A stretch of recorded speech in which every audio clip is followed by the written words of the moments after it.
안녕하세요. 오늘도 사연 살롱을 찾아주셔서 감사합니다. 결혼 6년차 여성이에요.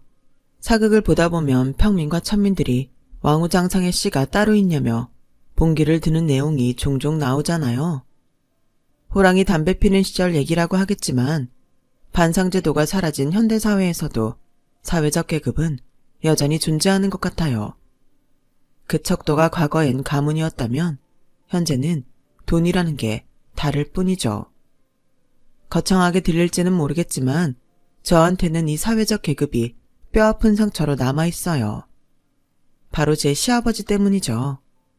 시아버지는 저희 아빠가 일하는 회사 사장이었어요. 정확히는 저희 아빠가 사장님 기사였죠. 원래 저희 아빠는 선대 사장님을 모셨었는데 선대 사장님이 돌아가시고부터는 아들인 저희 시아버지를 모시게 되었어요. 시아버지는 저희 아빠보다 5살이 어렸지만 주종관계가 확실한 사람이라 반말은 물론 하대하는 걸 당연하게 생각하는 사람이었어요. 그래도 아빠가 회사를 그만두지 못했던 건 선대 사장님한테 많은 걸 받은 탓이었죠.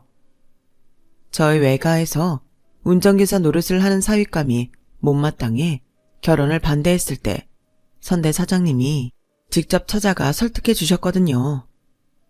어떻게 직업으로 사람의 귀천을 가릴 수 있겠습니까? 내가 사업하는 사람이라 사람 보는 눈은 좀 있습니다. 양 실장 사람 됨됨이라면 내가 보증할 수 있어요. 큰 사업체를 가진 사장이 직접 당신 운전기사를 위해 신부 측 부모까지 만나러 오자 외가에서도 더는 반대를 하지 않으셨어요. 뿐만 아니라 선대 사장님은 저희 부모님이 결혼을 할 때 신혼집도 마련해 주셨어요. 어린이날이나 명절 때는 저희 식구들을 집에 불러주시곤 했는데 그래서 어릴 때부터 저는 남편과 안면을 트고 지낼 수 있었어요. 비록 주인집 손주와 운전기사 딸 신분이었지만 어릴 때부터 자주 얼굴을 보고 함께 뛰어노라 그런가 그저 오빠 동생처럼 편하게 지낼 수 있었죠. 하지만 제가 중학생 때 선대 사장님이 갑자기 세상을 떠나시면서 더 이상 사장님 댁에 방문할 일은 없어졌어요. 선대 사장님과 달리 제 시아버지는 인색하고 권위적인 사람이었거든요. 그렇게 사장님 댁과 멀어지고부터 저는 남편과 연락이 끊어졌어요.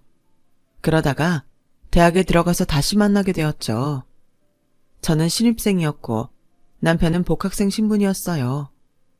비록 과는 달랐지만 같은 건물을 사용하고 있어서 종종 마주치곤 했는데 그러다가 연락처를 주고받게 되고부터는 따로 만나게 되었어요.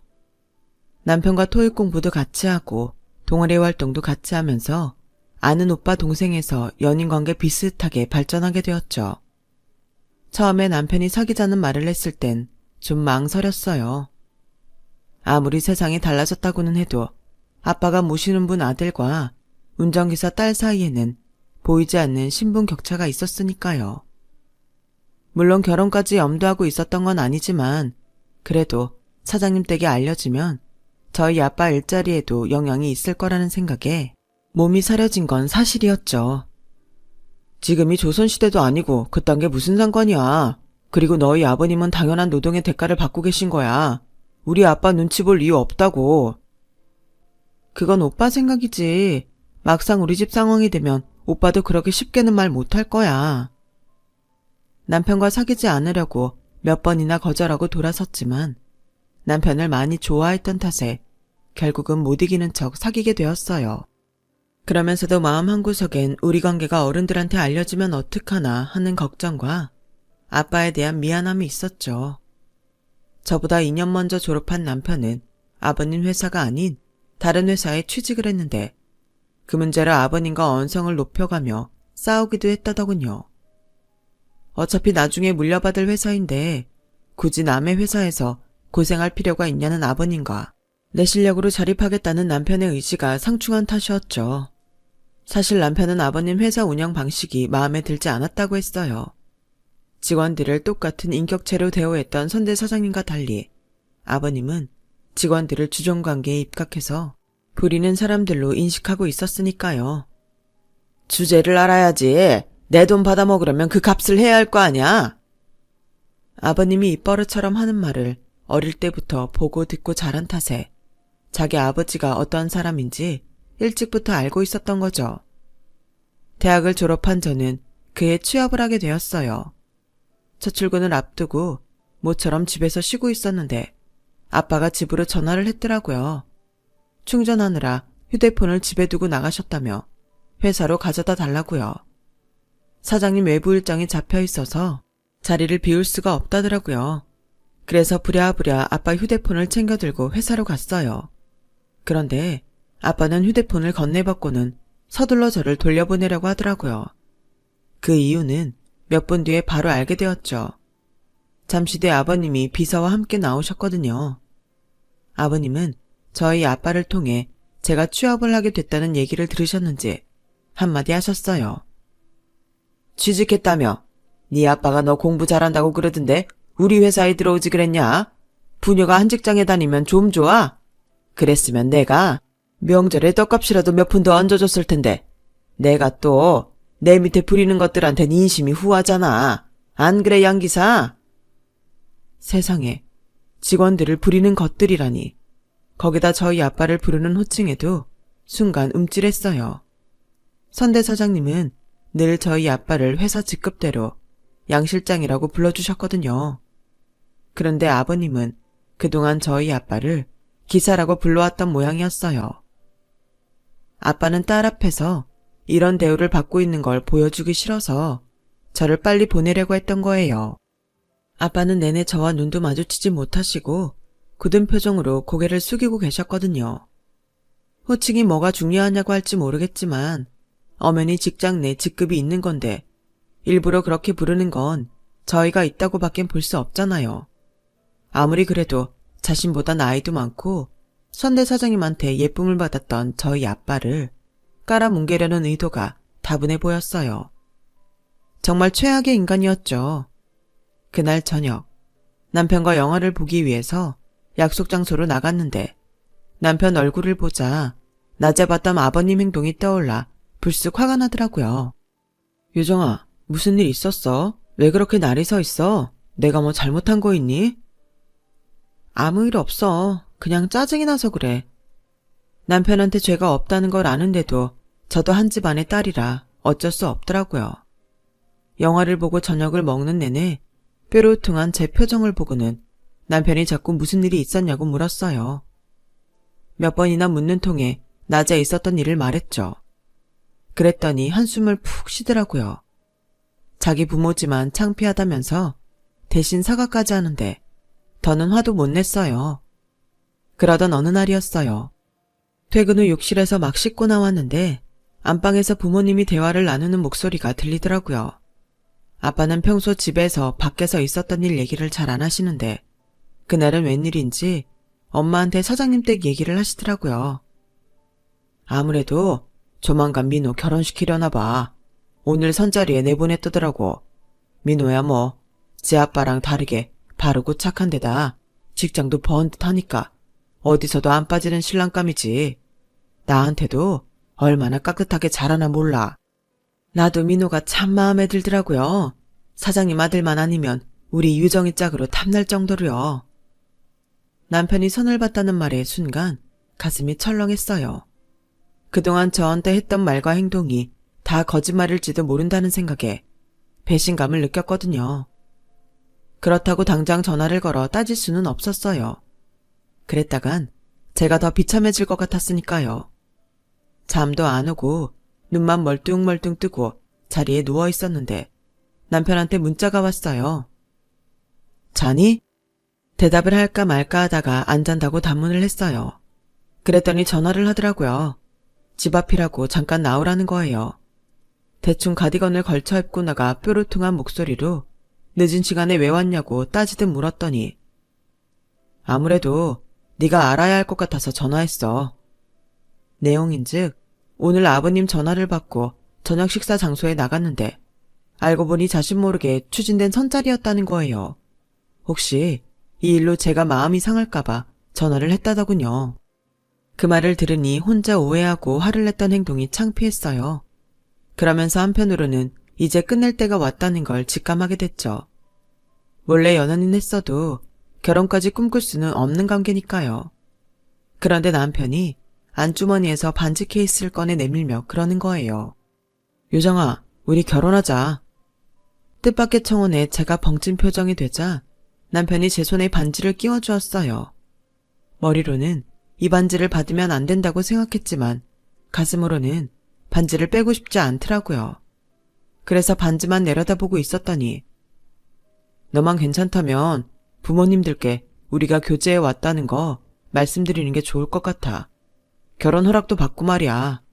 안 그랬다간 앞으로도 오늘 같은 선자리를 마련하실 것 같거든. 반대하실 게 불보듯 뻔한데 오빠 부모님이 날 받아주실까? 우리 인생을 부모님들이 살아주는 거 아니잖아. 우린 그냥 우리만 생각하자. 남편 말대로 우리 생각만 할 수 있다면 얼마나 좋겠어요. 하지만 한국 사회에서 결혼은 개인 대 개인이 하는 게 아니라 집안 대 집안이 하는 거잖아요. 저희 집 같은 경우에는 당장 저희 아빠 직장도 달려있는 일이기도 하고요. 그래서 부모님께 남편과 교제해온 사실과 청혼을 받았다는 걸 말씀드렸어요. 예상대로 두 분 모두 깜짝 놀라시더라고요. 부모님 표정을 보니 반가움보다는 걱정이 더 큰 것 같았어요. 아빠는 인상을 팍 쓰시곤 허공만 바라보셨고 엄마는 땅이 꺼져라 한숨을 쉬셨어요.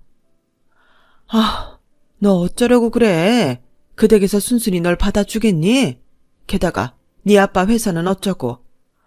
아, 세상에 하고 많은 남자 중에 왜 하필 사장님 아들이랑 결혼을 하겠다고 이 난린지. 엄마 모르겠다. 죄송해요. 저도 생각 안 한 건 아닌데 그래도 오빠가 좋은 걸 어떻게 해요. 아빠 정말 죄송해요. 근데 나 오빠랑 못 헤어지겠어요. 아빠가 저 좀 이해해 주시면 안 돼요? 아빠는 눈물이 그렁그렁한 저를 보시고는 어쩔 수 없다는 표정으로 그러셨어요. 민호 사람 됨됨이야. 내가 모르는 것도 아니고 사윗감으로 손색 없는 녀석이지. 내 딸이 그렇게 좋다는데 부모가 돼서 말릴 수가 있겠니? 직장이야. 여기 아니어도 갈 데는 많다. 그러니까 아빠 걱정은 하지 마. 그보다 아빠는 네가 걱정이야. 그 댁에서 널 가만히 두겠니? 불벼락이 떨어질 텐데. 아빠는 제 발로 불구덩이에 뛰어들어가는 저를 걱정스러운 눈빛으로 바라보셨어요. 그리고 아빠의 걱정은 얼마 뒤 현실이 되었죠. 남편이 저랑 결혼을 하겠다는 폭탄 선언을 하고 3일 뒤 저는 사장님 부름을 받고 시댁에 찾아갔어요. 남편한테는 말하지 말라고 하셔서 혼자 찾아갔죠. 마음에 커다란 바위를 달고 가는 기분이었어요. 쉽게 떨어지지 않는 발걸음으로 대문을 들어섰죠. 어릴 때 매년 드나들던 그 집이 그날따라 굉장히 낯설게 느껴지더라고요. 제 기억 속 따뜻했던 집안 분위기는 어디 가고 싸늘한 기운만 감돌았어요. 이웃과 아버님이 방에서 나오셨어요. 저랑은 눈도 마주치기 싫으신지 허공만 바라보시더라고요. 어머님은 대놓고 내색은 하지 않으셨지만 자리에 앉아 계시는 내내 땅이 꺼져라 한숨을 쉬셨어요. 어색한 분위기로 시간이 흘러가던 그때 아버님이 먼저 입을 열었어요. 네가 똑똑한 애라는 얘기는 들었다만 이제 보니 아주 영악한 애였구나. 지금껏 걷어줬더니 감히 주인집 외동아들을 홀려서 안방을 차지하려고 들어? 이 배은망덕한 것 같으니라고. 네가 이러는데 내가 네 애비를 가만둘 성 싶으냐? 그러자 어머님도 한마디 거들었어요. 너도 네 집에선 귀한 딸이겠지만 그래도 금쪽 같은 내 아들을 건드리면 안 되지. 그냥 네 수준에 맞는 남자 골라 시집가면 너도 사랑받아 좋고 네 부모님도 마음이 편하지 않겠니? 왜 힘든 길을 가려들어? 얼른 사장님께 죄송하다고 사과하고 이쯤에서 끝내. 그럼 더는 말 안 할 테니까. 그랬더니 아버님이 버럭 소리를 치시더라고요. 누구 마음대로 그냥 놔줘. 양기사 자르고 책임 확실히 물어야지. 내가 주는 푹삭 받아먹고 사는 주제에 언감생심 어디 주인집 아들을 넘봐. 이참에 지들 주제가 어떤지 확실히 보여줘야 돼. 잔뜩 얼어있던 저였지만 그래도 저희 아빠를 마치 종놈 취급하는 꼴을 그냥 넘길 수가 없었어요. 품삯이라뇨. 저희 아빠는 엄연히 노동에 대한 정당한 대가를 받고 있는 겁니다. 사장님 댁에서 일하는 몸종이 아니라고요. 제가 마음에 안 차시는 건 알겠지만 그렇다고 제 부모님까지 폄하하지는 말아주세요. 이거 봐. 이게 주제 파악도 못하고 지들 먹여 살려준 주인 앞에서 고개 빳빳이 들고 짓거리는 거. 이래서 검은 머리 짐승은 돌보는 게 아니라는 거야. 배때기에 기름 좀 들어가니까 위아래도 못 알아보잖아. 네 애비가 내 돈 받아먹고 살면 내 종놈이나 마찬가지지 다를 게 뭐야. 네 애비가 종놈이면 너도 종년인 거야. 어디서 건방지게 까불어. 그때였어요. 현관이 들어서던 남편이 벼락같이 소리를 쳤어요. 아버지, 지금 누굴 보고 종년이란 거예요? 유정아, 이리 와. 남편은 제 손을 끌어 자기 뒤에 숨기고는 목에 핏대를 세우며 소리쳤어요. 제발 정신 차리세요. 요즘 세상에 주인이 어딨고 종놈이 어딨어요. 돈 있으면 고귀하고 돈 없으면 천하다는 아버지의 그 삐뚤어진 논리 이제 지긋지긋해요. 제가 그동안 살면서 아버지가 얼마나 창피했는지 아세요? 아버지가 그 잘난 돈으로 관계 유지하고 사는 아버지 친구들이 뭐라는지 아세요? 아버지 보고 천박하대요. 무식해서 같이 못 어울리겠대요. 그거 아셨어요? 세상은 변했는데 눈 감고 귀 닫고 사시는데 아실 리가 없죠. 돈 있다고 밑에 사람 무시하고 갑질하는 인간들 말로가 어떤지 한번 둘러보세요.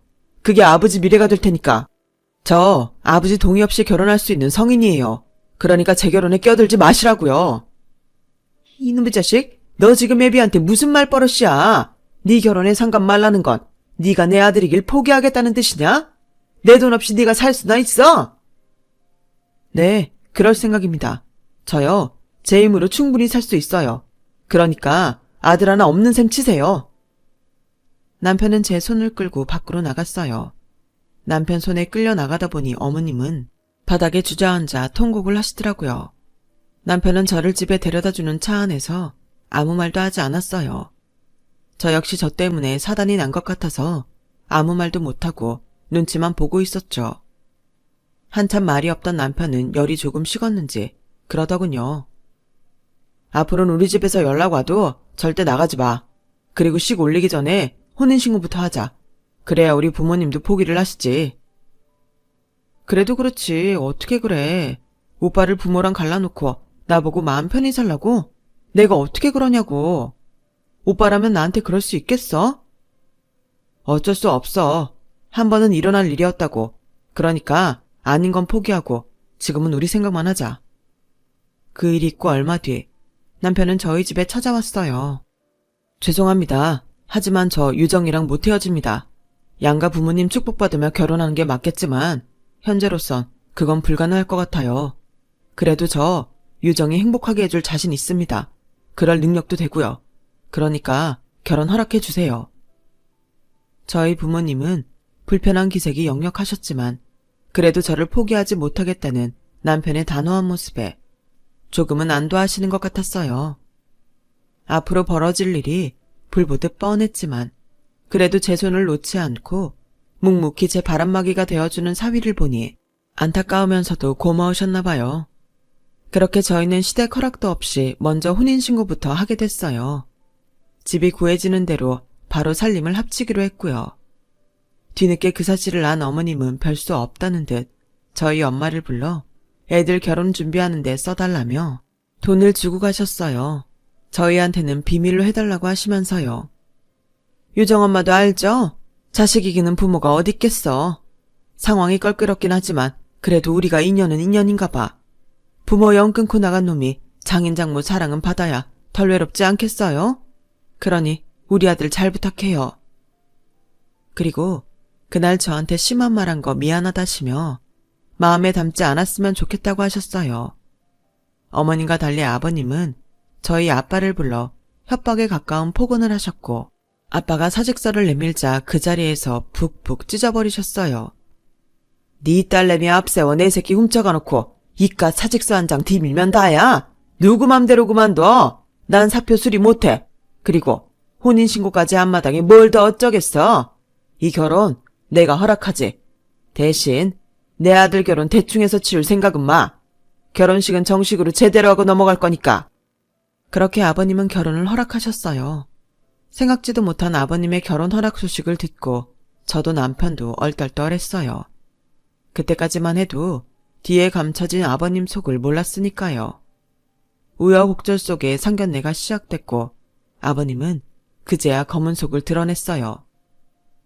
나도 사회적인 체면이 있는 사람인데 하나뿐인 자식 혼사를 대충 해치울 수는 없지.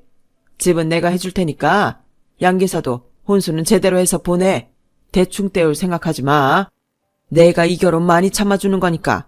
아, 그리고 예단비는 그쪽 사장 봐서 1억만 받을게. 되돌려주는 거 없이 깔끔하게 한 장으로 끝내자고. 그 말에 먼저 반응을 보인 건 남편이었어요.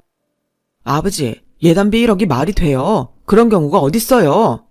어딨긴. 내가 해준 집이 얼만데 시세대로 해도 예단비 3억 이상은 받아야 되는 걸 1억 받고 끝내주겠다는데 무슨 말이 많아. 무사히 지나갈 줄 알았던 그날도 결국 부자간의 싸움으로 막을 내리게 됐어요. 어머님이 중간에 나서서 중재를 하신 덕분에 예단비 얘기는 없는 걸로 끝이 났죠. 대신 집은 남편과 제가 대출을 받아서 구하기로 했어요. 둘 다 직장을 다니고 있으니 살면서 대출금은 갚아 나가려고요. 혼수도 둘이 돈을 합해서 하기로 했고요.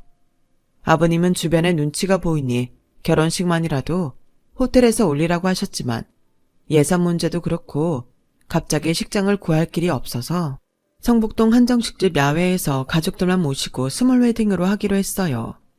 하나부터 10까지 당신 뜻과 다른 방향으로 이어지자 아버님은 결혼식 내내 뚱한 표정이셨죠.